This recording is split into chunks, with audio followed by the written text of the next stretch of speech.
You mentioned one other key feature of geography, which is the 800-mile border that Finland has with Russia. Some might say, gosh, this exposes NATO to a lot more risk because you have this large border. It sounds like your perspective is that rather than exposing NATO to risk, it exposes Russia to greater risk and complicates Russia's defense planning. Could you elaborate? I do think that, Senator. I think that for a couple of reasons. First of all, Russia has not historically put too many ground forces on that border. It's been an economy of force theater for them because they thought they had a relationship with Finland that allowed them to do that. This allowed Russia to concentrate ground forces in other places.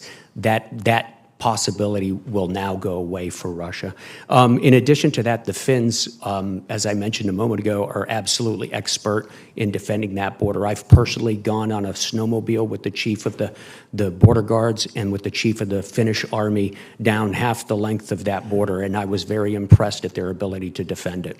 Do you think the Russian general staff is fairly well versed in the history of the Winter War, which you alluded to, 1939, 1940? Sir, I know they are. That Winter War is studied not just by Western armies as a model of how to beat a larger force, but it's studied by the Russians as well as an important lesson to learn from their past. And it sounds like you think that even 80 years on, that those Russian general staff might not want to put their hand on that hot stove again after they did it in the Winter War.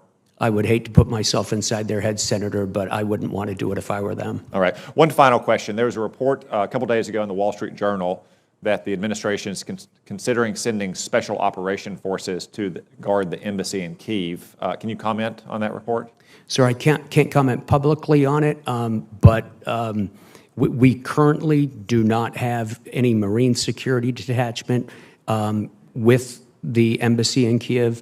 And with regard to special forces, I think we'd have to talk about it in a separate. I was going to. You answered my next question, which was going to be: do we have Marines at that embassy? Which we have in pretty much every other embassy all around the world. In fact, I just checked this morning. We do, in fact, have Marines in Moscow. Yet we don't have Marines guarding our embassy in Kyiv. Is their job all around the world? And I think that's because the president came out last year and publicly stated that he would never put troops into Ukraine.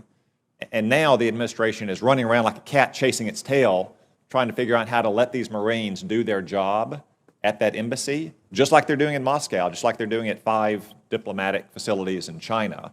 I think we should just let the Marines go do their job at the embassy.